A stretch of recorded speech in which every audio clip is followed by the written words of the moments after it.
गरीब का क्रिसमस। मेरी का बच्चा था जॉन। पति के मरने के बाद से मेरी घर घर जाकर ब्यूटी पार्लर का काम करती थी। उसका खुद का कोई ब्यूटी पार्लर का शॉप नहीं था, इसलिए उसे हर घर जाना पड़ता था। कभी काम मिलता तो कभी नहीं। कभी कभी तो काम करके भी कम पैसे मिलते थे, तो कोई औरतें उसके पैसे उधार रखती थी। ऐसे में एक महीने में क्रिसमस आने वाला था। तब मेरी सोचती है, इस साल का क्रिसमस मैं जॉन के साथ बड़ी धूमधाम से मनाना चाहती हूँ। केक्स, नए कपड़े और घर भी लाइट से सजाना चाहती हूँ। इसके लिए मुझे ज्यादा काम करना पड़ेगा। मेरी क्रिसमस की मन ही मन प्लानिंग कर रही थी, लेकिन जॉन को अपनी माँ की हालत पता थी। उसे भी बाकी बच्चों के जैसे क्रिसमस मनाने का मन करता था, पर वो कभी भी मेरी के सामने जिद नहीं करता था। उस दिन मेरी सवेरे सवेरे बैग लेकर जॉन से कहती है, जॉन, मैं आज से रोज जल्दी से काम पर जाऊंगी। क्रिसमस है ना, तो मुझे काम भी जरूर मिलेगा। फिर मैं तुम्हें नई साइकिल और नए कपड़े भी खरीद कर दूंगी। माँ, क्यों इतनी मेहनत करती हो? मुझे नहीं चाहिए साइकिल और नए कपड़े। मोहल्ले की औरतें तो आपसे काम करवाती नहीं है और पैसे भी नहीं देती। मुझे ये सब अच्छा नहीं लगता माँ। जॉन, ऐसा नहीं कहते। मेहनत से ही तो हमें दो पैसे मिलते हैं। देख, तू मेरी चिंता मत कर और ज्यादा मत सोच। खाना बनकर है, भूख लगे तो खा लेना। ऐसा कहकर मेरी काम पर जाती है, पर उस दिन उससे कोई भी काम नहीं करवाता। वो हर दरवाजे पर जाती है, पर हर बार निराशा उसके हाथ लगती है।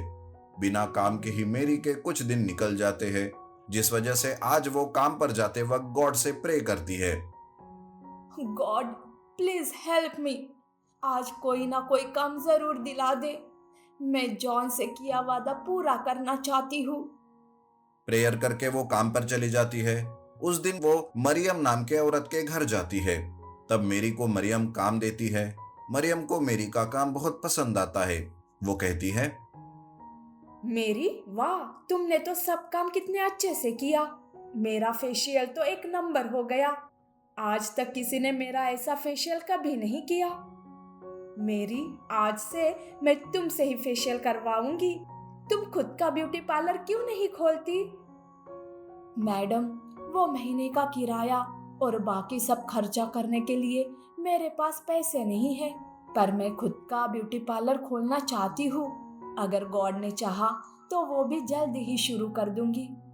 पर फिलहाल इस साल मुझे जॉन के साथ क्रिसमस अच्छे से सेलिब्रेट करना है।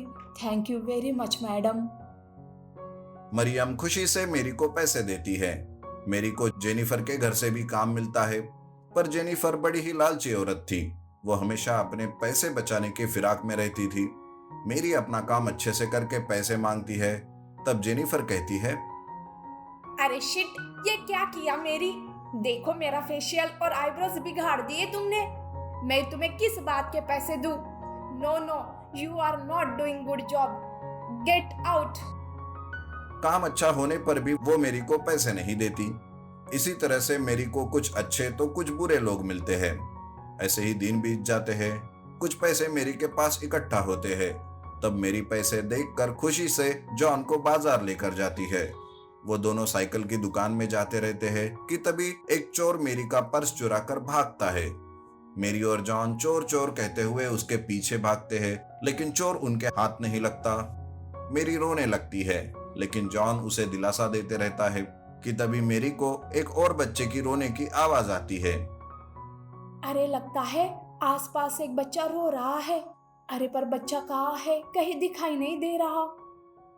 मेरी और जॉन उस बच्चे को ढूंढने लगते हैं। पास ही में एक बड़ा सा गड्ढा था।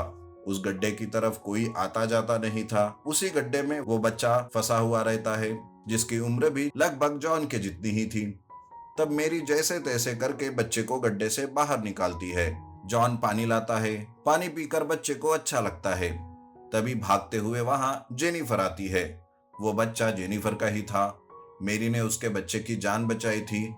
तब जेनिफर अपने किए पर शर्मिंदा होती है और उससे कहती है, ओ मेरी, थैंक यू सो मच। मुझे माफ कर दो उस दिन के लिए मेरी। जेनिफर उसे पैसे देने लगती है। तब मेरी पैसे लेने से मना करती है और वहां से वापस घर आती है। दूसरे दिन मेरी के दरवाजे की बेल बजती है। तब जेनिफर केक्स, कुछ गिफ्ट और साइकिल लेकर खड़ी रहती है। मेरी को देखते ही जेनिफर कहती है, मेरी क्रिसमस मेरी, देखो क्रिसमस है और तुम ये गिफ्ट लेने से मना नहीं कर सकती। ये समझ लो कि ये गिफ्ट मैंने नहीं बल्कि सांता ने दिया है। और हाँ, मेरे पास एक रूम खाली है जहाँ तुम अपना ब्यूटी पार्लर खोल सकती हो। मुझे उसका किराया भी नहीं चाहिए। प्लीज मेरी, ये सब स्वीकार करो, तभी मुझे अच्छा लगेगा। मेरी भी उसे क्रिसमस की बधाई देती है और उसके गिफ्ट को स्वीकार करती है। जॉन भी नई साइकिल और अन्य कपड़े पाकर खुश हो जाता है। उस दिन मेरी अपना घर लाइट से सजाती है और धूमधाम से जॉन के साथ क्रिसमस मनाती है। Double decker bus chicken biryani वाला सफलता। सुधीर के बेटी को अस्पताल में भर्ती किया गया था।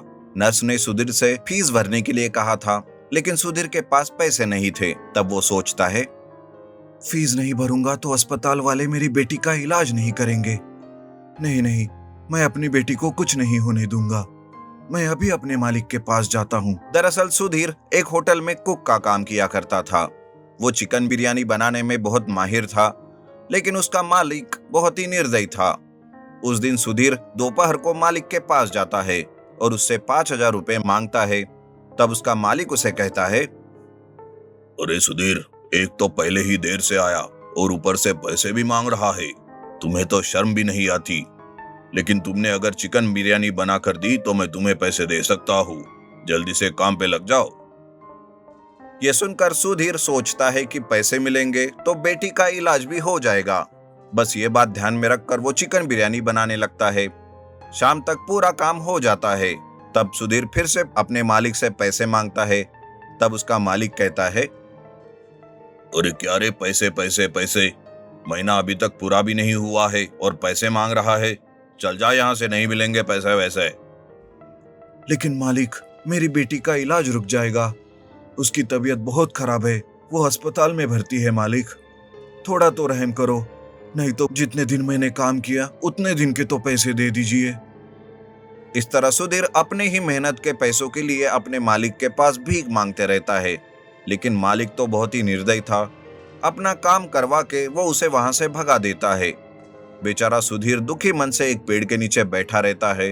वो पैसे के बारे में ही सोचता रहता है। तभी वहां एक कुणाल नाम का आदमी आता है। वो सुधीर को दुखी देखता है और उसके पास जाकर उससे कहता है, अरे तुम तो वही सुधीर हो ना जो होटल में काम करते हो, लेकिन तुम यहाँ ऐसे दुखी क्यों बैठे हो? तब सुधीर अपनी सारी परेशानी उसे बताता है। तब कुणाल सुधीर को 5,000 रुपए देता है और कहता है, तुम्हें याद है सुधीर, कुछ दिन पहले मैं भूखा और थका हारा तुम्हारे होटल में आया था। मेरे पास खाने तक के पैसे नहीं थे। तब तुमने अपने मालिक से छुपकर मेरी मदद की थी और मुझे खाना दिया था। तुमने मुझे खाने में चिकन बिरयानी दी थी। आज मेरे पास अच्छी नौकरी है, फिर तो मैं तुम्हारी मदद कर ही सकता हूँ ना। मैं ये तुम्हारा उपकार कभी नहीं भूलूंगा और ये तुम्हारे पैसे जरूर वापस लौटाऊंगा। अरे भाई, पहले अपनी बेटी का इलाज करो, और हाँ, उपकार करना ही है तो मुझे अपने हाथ की चिकन बिरयानी खिलाना। तुम बहुत ही स्वादिष्ट चिकन बिरयानी बनाते हो। 2 दिन के बाद मैं तुम्हें इसी जगह पर मिलूंगा। मेरे पास तुम्हारे लिए एक सरप्राइज भी है। सुधीर पैसे लेकर खुशी से अस्पताल जाता है। कुणाल के दिए हुए पैसों से बेटी का इलाज अच्छे से हो जाता है। बेटी ठीक होकर घर भी आ जाती है। ऐसे में सुधीर कुणाल के लिए एक चिकन बिरयानी बनाकर उसी जगह पर जाता है। वहां सुधीर कुणाल की राह देखता रहता है। तब थोड़ी ही देर में कुणाल एक डबल डेकर बस लेकर वहां आता है। सुधीर कुणाल को चिकन बिरयानी खाने के लिए देता है। कुणाल चिकन बिरयानी खाकर बहुत ही संतुष्ट हो जाता है और सुधीर से कहता है, सुनो सुधीर, उस घमंडी और निर्दयी होटल मालिक के पास काम करना बंद कर दो। तुम अपना खुद का चिकन बिरयानी का व्यापार इस डबल डेकर बस से शुरू करो। मुझे पूरा यकीन है कि तुम इसमें कामयाब हो जाओगे। अरे कुणाल, ना ही तुम मेरे रिश्तेदार हो और ना ही दोस्त, पर इन सब से बढ़कर भी तुमने मेरी मदद कर दी। तुम बहुत ही महान इंसान हो कुणाल। ऐसा कुछ नहीं है सुधीर। उस दिन भी कहा थी तुम्हारी और मेरी पहचान, लेकिन तुमने मेरी मदद कर दी ना। मैं गांव में नया नया आया था, 2 दिन से कुछ भी नहीं खाया था, लेकिन तुमने फिर भी मेरी मदद कर दी। उस दिन के बाद से कुणाल और सुधीर पक्के दोस्त बन जाते हैं। सुधीर उस डबल डेकर बस के ऊपर वाले हिस्से में अपना किचन बनाता है और नीचे वाले हिस्से में लोगों को बैठकर चिकन बिरयानी खाने का इंतजाम करता है। इस तरह बस में ही एक रेस्टोरेंट खोलकर सुधीर का डबल डेकर चिकन बिरयानी का होटल बहुत ही फेमस हो जाता है। उसे होम डिलीवरी के ऑर्डर भी मिलने लगते हैं और देखते ही देखते वो अपने व्यापार में बहुत कामयाब हो जाता है। देखते ही देखते उसके पास धन दौलत की कोई कमी नहीं रहती।